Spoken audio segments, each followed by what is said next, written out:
بسم اللہ الرحمن الرحیم۔ گمنام ہیرو کے معزز ناظرین السلام علیکم۔ دوستو لائک ضرور کر دیا کریں، شکریہ۔ آئیے چلتے ہیں کہانی کی طرف۔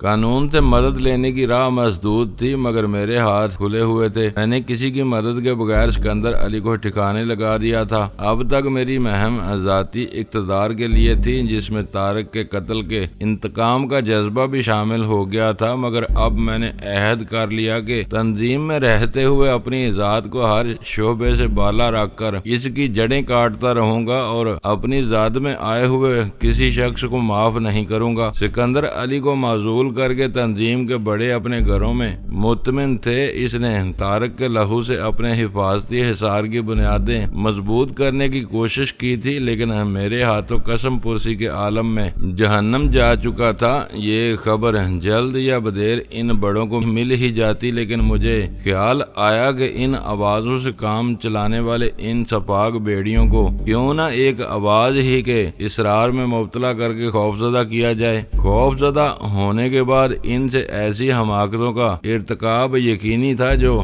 میرے لیے مددگار ثابت ہوتی۔ اس وقت تک میرے پاس جو کچھ معلومات تھیں، ان کے مطابق سب سے بڑی شخصیت A2 کی ہو سکتی تھی۔ مجھے یقین تھا کسی گمنام شخص کی طرف سے B4 کے قتل کی خبر سن کر اس کی نیند ضرور اڑ جائے گی۔ مجھے سکندر علی کے مکان سے ملے ہوئے چاروں نمبر زبانی یاد تھے، لیکن پھر بھی میں نے احتیاطاً وہ کاغذ دیکھ ہی لیا جس پر نمبر لکھے ہوئے تھے، اور پھر فون پر لاہور کا وہ نمبر ملانے لگا۔ لاہور کی ایشین سینڈیکیٹ لمیٹڈ کے حوالے سے نہ جانے کیوں مجھے پورا یقین تھا کہ 5 ہندسوں پر مشتمل وہ نمبر لاہور ہی کا ہوگا۔ اس سے پیشتر میں ان نمبروں پر اس لیے کسی سے بات کرنے سے گریز کرتا رہا کہ میرے پاس کوئی موضوع نہیں تھا، اور نہ میں یہ جانتا تھا کہ ان نمبروں پر کسی خصوص آدمی سے بات کرنے کے لیے کون سا کوڈ مقرر تھا۔ لیکن سکندر علی کے قتل کے بعد میں بآسانی ایک دشمن کے طور پر بات کر سکتا تھا۔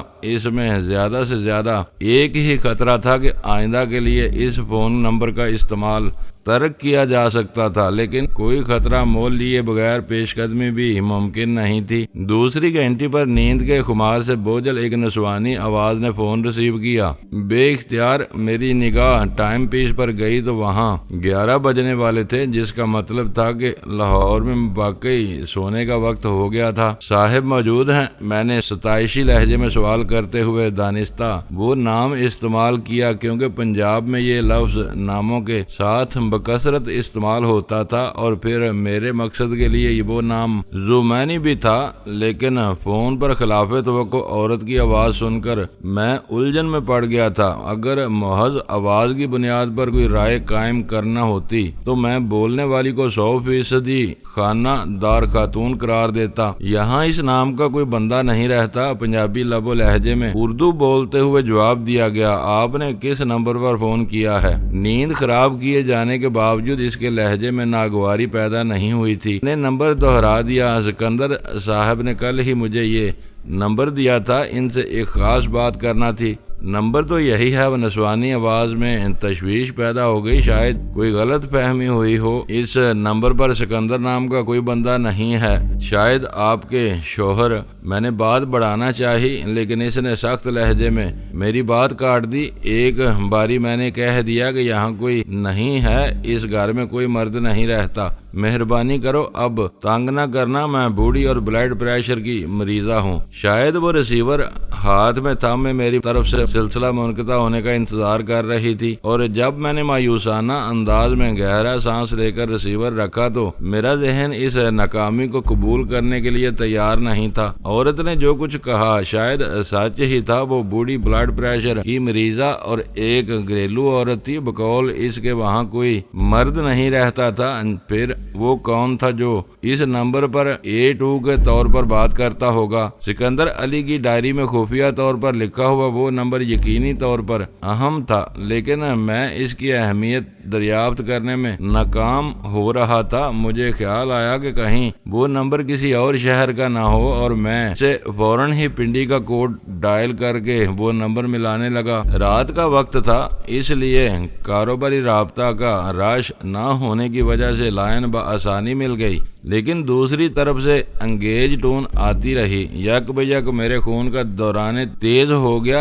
جو شخص رات کے 11 بجے بھی فون استعمال کر رہا ہو، اس کے بارے میں لازمی طور پر پہلی بار کوئی اچھا تاثر نہیں ابھرتا۔ میں نے وقت گزارنے کے لیے سگریٹ سلگا لی۔ چند منٹ کے بعد وہ دوبارہ کوشش کی تو پھر وہی انگیج ٹون سننا پڑی۔ پھر میں تھوڑے تھوڑے وقفے سے بار بار وہی نمبر ملانے لگا، لیکن دوسری طرف سے ہر بار وہی ایک ٹون گونجتی رہی۔ اس کے دو ہی اسباب ہو سکتے تھے کہ وہ نمبر خراب تھا یا پھر راولپنڈی میں سرے سے اس نمبر کا کوئی وجود نہیں تھا۔ میں نے اپنی کوششیں ترک کر دیں اور خیالات میں ڈوبا بستر پر دراز ہو گیا۔ اگلی صبح میرے لیے اس اعتبار سے انتہائی مایوس کن تھی کہ اخبارات میں میرے کارنامے کا سرے سے کوئی ذکر ہی موجود نہیں تھا۔ یہ امکان تو سراسر احمقانہ تھا کہ سکندر علی کی لاش دریافت نہ ہوئی ہو۔ وہ خود مارا گیا تھا، لیکن باہر اس کے نہ جانے کتنے ملازم موجود رہے ہوں گے، جن میں سے صرف ایک سے میرا سامنا ہوا تھا۔ پھر سکندر علی کے ساتھ بند کمرے میں ساکی گیری کرنے والی عورت کو میں وہیں بے ہوش چھوڑ آیا تھا۔ اس نے ہوش میں آتے ہی یقیناً سب سے پہلے اپنے رنگین مزاج ساتھی کی لاش دیکھی ہوگی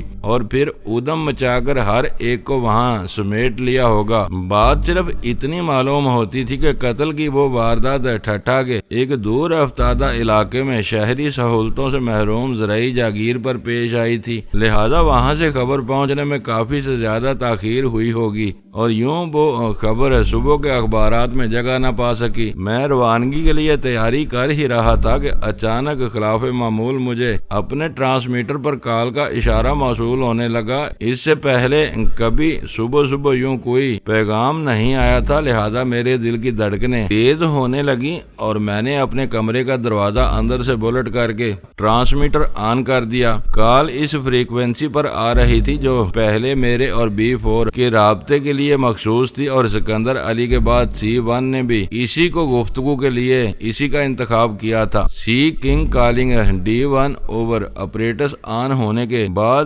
ریڈیائی شور میں چند لمحوں کے بعد آواز ابھری اور میں نے فوری طور پر C1 کے لیے اس پیغام کا جواب نشر کر دیا۔ کل تم کہاں تھے؟ C1 کی قدرے تلخ آواز سن کر میری آنکھوں کے سامنے اچانک اندھیرا سا آ گیا۔ شام کو میں نے 3 بار تم سے رابطہ قائم کرنے کی کوشش کی، لیکن تمہاری طرف سے مجھے کوئی جواب نہیں ملا۔ اوور مجھے یوں محسوس ہوا جیسے کسی غیر مرئی قوت نے میرے جسم میں سے ساری توانائی نچوڑ لی ہو۔ سکندر علی کے قتل کی مہم پر روانہ ہوتے ہوئے میں نے اپنے منصوبے کے ہر پہلو پر بھرپور توجہ دی تھی اور مجھے یقین تھا کہ اپنی احتیاطی تدابیر کی وجہ سے میری ذات کسی بھی شبے کی زاد میں نہ آ سکے گی۔ کراچی سے سکندر فارمز تک کے سفر میں آپریٹس میرے ساتھ رہا تھا، لیکن میں اس کے بارے میں ایک بہت بڑی بھول کا شکار ہوا تھا۔ مجھے یہ یاد ہی نہیں رہا تھا کہ ایسے ہر مواصلاتی آلے کی کارکردگی کا ایک محدود دائرہ ہوتا ہے، جس سے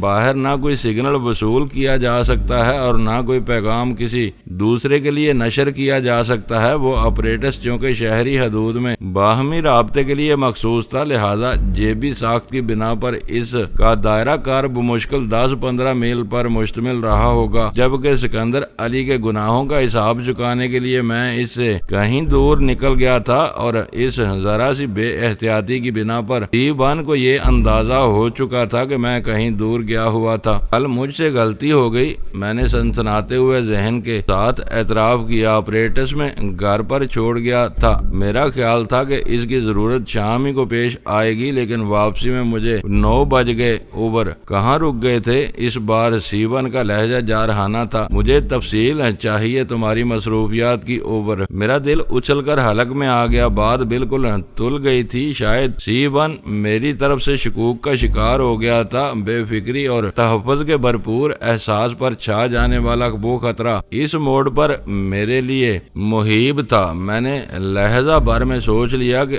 اگر بات بگڑ ہی گئی تھی تو مدافعانہ رویہ میری تباہی پر منتج ہو سکتا تھا، لہذا میں نے ندامت کے اظہار کے بجائے اچٹتے فیصلہ کر لیا۔ کل ایک ڈیٹ تھی میری، میں نے قدرے تیز لہجے میں کہا۔ اس کی کیا تفصیل جاننا چاہتے ہو تم؟ میں خود محتاط رہتا ہوں۔ میں نے اپنا ایک ایک لمحہ اپنی ذمہ داریوں کے لیے وقف کیا ہوا ہے۔ کیا مجھے اتنا بھی حق نہیں کہ میں اپنے ذہن کو تازہ کرنے کے لیے کسی تفریح میں دلچسپی لے سکوں؟ سکوں؟ میں ایک مشین بن کر تو زندہ نہیں رہ سکتا نا۔ اوور: تم بہک رہے ہو، اس کا لہجہ سپاٹ ہو گیا۔ مجھے الہام نہیں ہوا تھا کہ تم کسی نجی مصروفیت میں الجھے ہوئے تھے۔ یہ نہ بھولو کہ فی الحال تم آزمائشی مرحلے سے گزر رہے ہو اور مجھ کو جواب دہ ہو۔ تمہیں محتاط رہنا چاہیے۔ اوور: احتیاط ہی نے تمہیں شکایت کا موقع دیا ہے۔ اس بار میں نے اپنے لہجے میں نرمی پیدا کرتے ہوئے کہا، گھر سے نکلتے ہوئے مجھے علم تھا کہ میری کیا مصروفیات ہوں گی۔ میں ہر لمحے اپریٹس اپنے ساتھ رکھتا ہوں۔ صبح بھی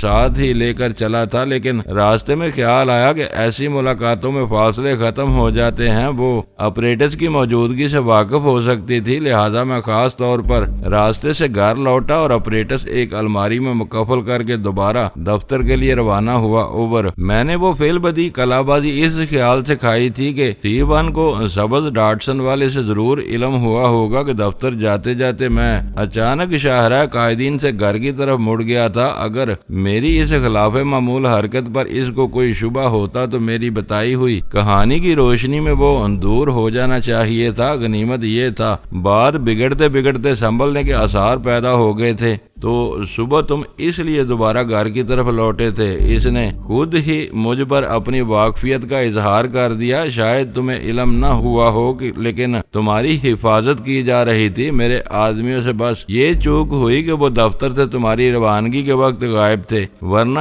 انہی سے مجھے تمہاری مصروفیات کا علم ہو جاتا۔ تمہیں اپنا دل بہلانے کی پوری آزادی ہے، لیکن اس کے لیے تم مجھے پیشگی اطلاع دے سکتے ہو تاکہ مجھے کوئی تشویش نہ ہو۔ ہمارا کام خطرناک ہے۔ جب ہر طرف دوستوں کے ساتھ دشمن بھی موجود ہوں تو حالات کسی بھی لمحے بدل سکتے ہیں۔ مجھے خوشی ہوئی کہ ایسے موقع پر تم نے اپریٹس گھر پر چھوڑ دیا تھا۔ بہرحال آئندہ اس طرح رابطہ نہیں ٹوٹنا چاہیے۔ اوور: میں محتاط رہوں گا، میں نے پرسکون لہجے میں کہا۔ ویسے حفاظت یا نگرانی کی اطلاع میرے لیے حیران کن ہے، لیکن مجھے اس پر کوئی اعتراض نہیں ہے۔ تم اپنے طریقہ کار پر عمل کر رہے ہو، اب مجھے یہ تسلی رہے گی کہ میں کہیں بھی تنہا نہ ہوں گا۔ اوور: اس کا غلط مطلب نہ لو۔ اس نے لائن اوور ہوتے ہی بلا توقف میری تصحیح کی۔ ضروری نہیں کہ وہ ہر وقت ہی موجود ہوں۔ تمہیں ان پر انحصار کیے بغیر اپنی راہ اختیار کرنا ہے۔ اس کی وضاحت سن کر میرے ہونٹوں پر فاتحانہ مسکراہٹ پھیل گئی۔ یہ میری خوش قسمتی اور حاضر دماغی تھی کہ اس کا ہر بار میں نے اسی پر لوٹا دیا تھا، اور وہ جارحانہ لہجے سے گفتگو کی ابتدا کرنے کے بعد مدافعت پر اتر آیا تھا۔ آج نیا مال آیا ہے، وہ کہہ رہا تھا، اس کے لیے تمہیں کوئی بندوبست کرنا ہوگا، کیونکہ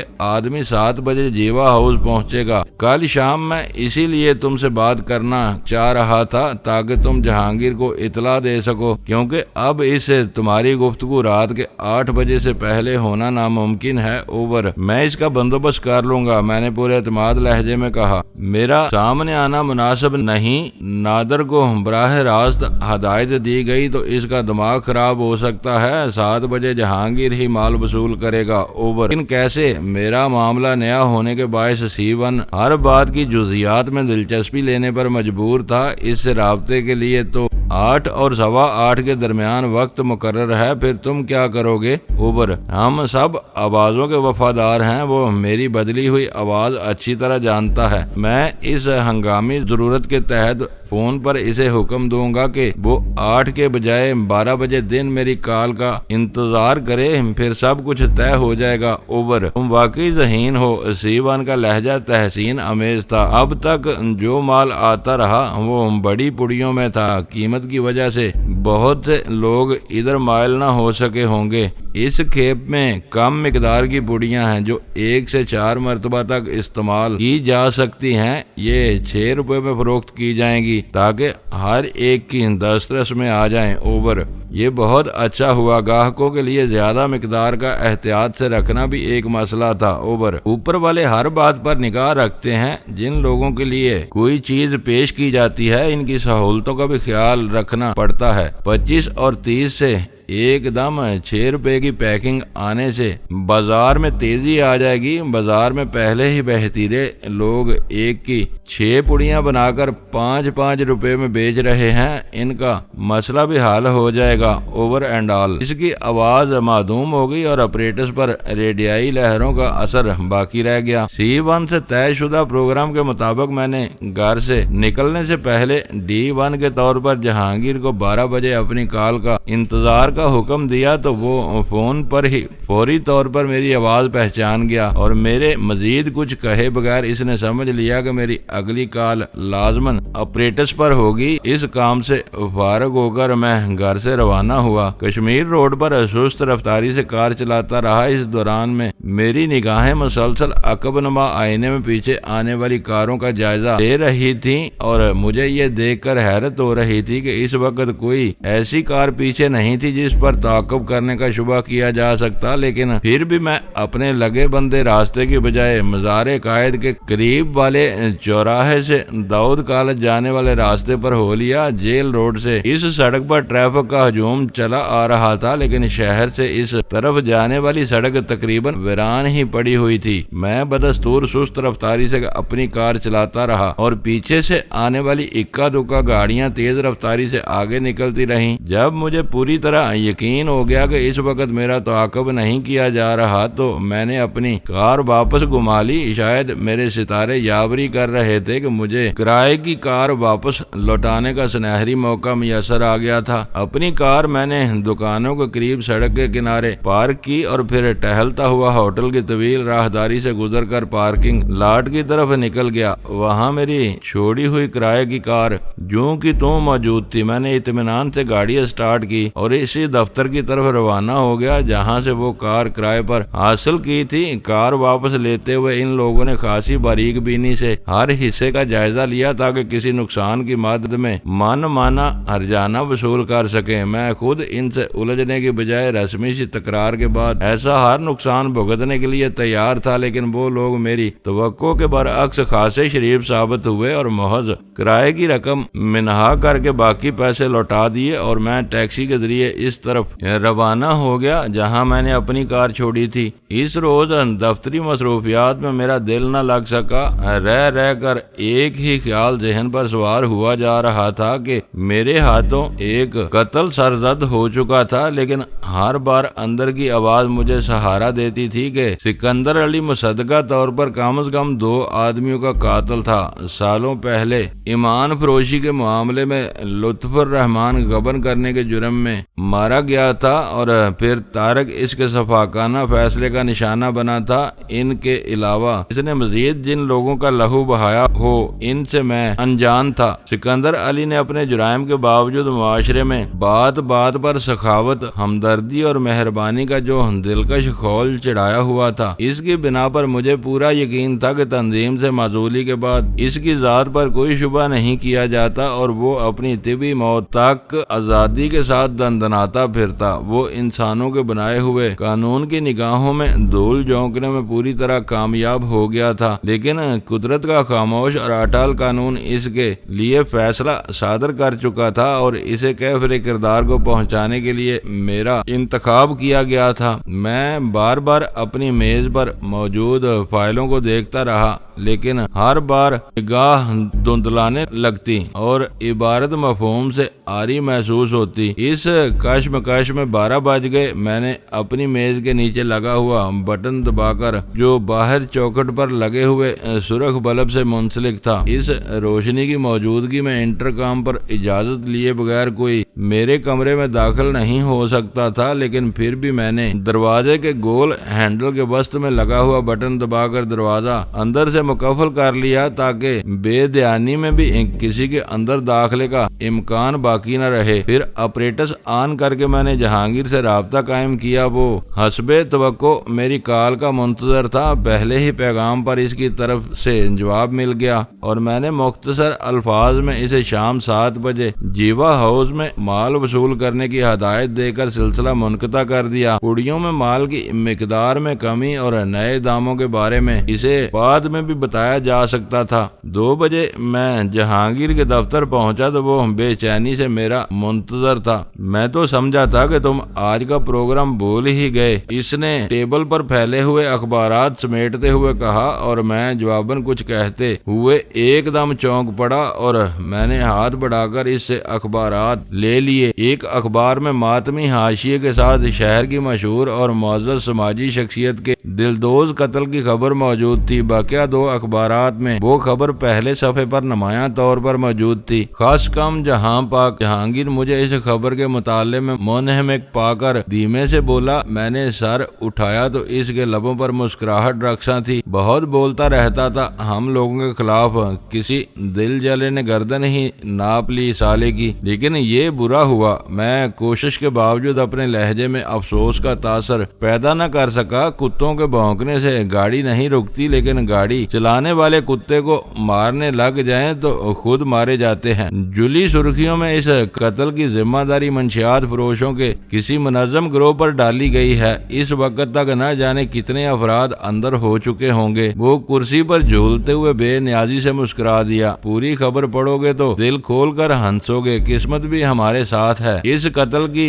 کڑیاں پچھلے دنوں ہماری مخبری پر ہونے والے پکڑ دکڑ سے ملائی گئی ہیں۔ اخبار کا خیال ہے کہ منشیات فروشوں کے خلاف اس مؤثر ترین مہم میں سکندر علی کا ہاتھ رہا ہوگا، لہذا وہ اس کی جان کے در پہ ہو گئے۔ ایک کالج کے طالب علم لیڈر نے بھی بیان دیا ہے کہ اس کے کالج میں انسداد منشیات پر ہونے والے مذاکرے میں مہمان خصوصی کے طور پر تقریر کے بعد سکندر علی کو گمنام دھمکیاں ملی تھیں۔ حالات کی اس ستم ظریفی پر میرا دل خوش ہو گیا۔ در حقیقت سکندر علی ہی B4 کے طور پر منشیات فروشوں کے خلاف مہم کا روح رواں تھا، اور یہ بات گھوم پھر کر اخبارات میں آ ہی گئی تھی۔ اب یہ اور بات تھی کہ اخبارات نے مقتول کے اس فعل کو سماج دوستی کا نام دیا تھا، جبکہ B4 کے روپ میں اس کی مہم شروع سے آخر تک بدنیتی پر مبنی تھی۔ پھر اس نے غزالہ کے کالج کے مذاکرے میں میری موجودگی کا کھوج لگانے کے لیے اپنے اعتماد کے طلباء سے جو فرضی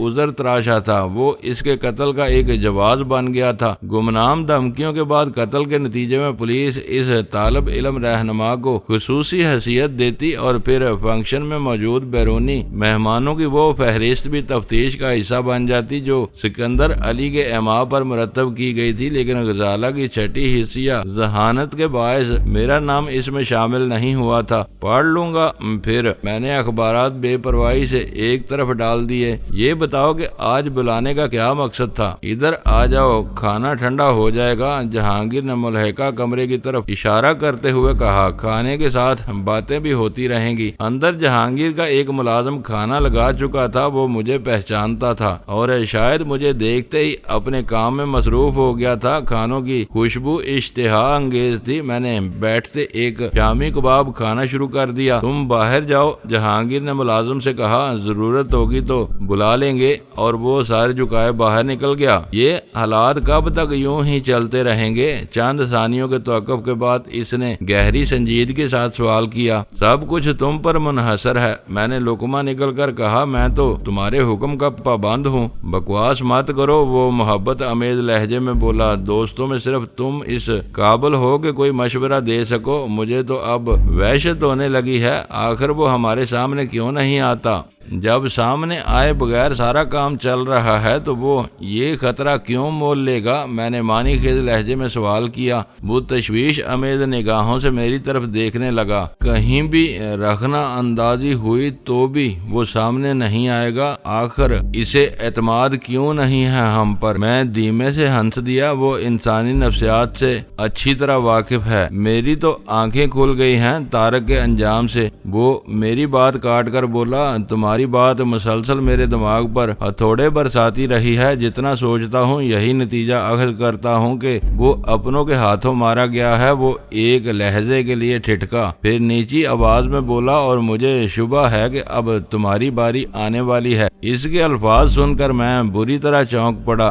یہ کس بنا پر کہہ رہے ہو تم؟ پابندیاں ہٹا لی گئی ہیں لیکن تم اسٹینڈ بائی رہو گے۔ وہ ایک ایک لفظ پر زور دے کر رازدارانہ لہجے میں بولا، اور مجھے یوں محسوس ہوا جیسے میرے سر سے ایک بوجھ ہٹ گیا ہو۔ اس نے میری باری آنے کے امکان کا ذکر اپنی نجی معلومات کی بنیاد پر نہیں بلکہ میری کہی ہوئی بات کے حوالے سے کیا تھا۔ D1 تمہیں کسی برے موقع کے لیے پال رہا ہے۔ احمد یار اور ٹائیگر بدستور نادر سے اٹیچ رہیں گے اور وقت پڑنے پر تم قربانی کے بکرے کے طور پر کسی خطرے میں جھونک دیے جاؤ گے۔ وہ کہے جا رہا تھا اور میں سوچ رہا تھا کہ بغاوت کی تیاریوں میں ایک اور مرحلہ خوش اسلوبی سے طے ہو گیا تھا۔ جہانگیر کے ذہن میں عدم تحفظ کا خطرہ جنم لے چکا تھا اور اس نے میرا اعتماد حاصل کرنے کے لیے بظاہر اندر کی ایک بات میرے سامنے اگل دی تھی، لیکن میں اتنا احمق نہیں تھا کہ اپنے دل کی بات اس پر ظاہر کر دیتا۔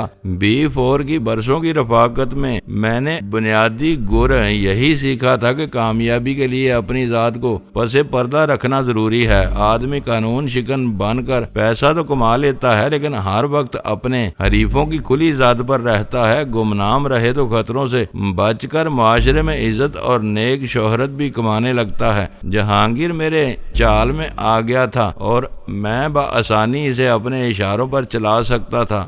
جہانگیر سے گفتگو کے بعد میں ذہنی طور پر خود کو ہلکا محسوس کر رہا تھا۔ طارق کو مروانے والا راجہ سکندر علی تھا جسے میں نے اپنے ہاتھوں اس کے انجام کو پہنچا دیا تھا اور یوں طارق کے لہو کا انتقام لے لیا تھا۔ جہانگیر بیچارے کے علم نہیں تھا کہ طارق کیسے مارا گیا، لیکن اس کے ذہن میں بھی خطرات سر ابھارنے لگے تھے اور اس نے اس موضوع پر مجھ سے بات کر کے میرے لیے ایک راہ پیدا کر دی تھی۔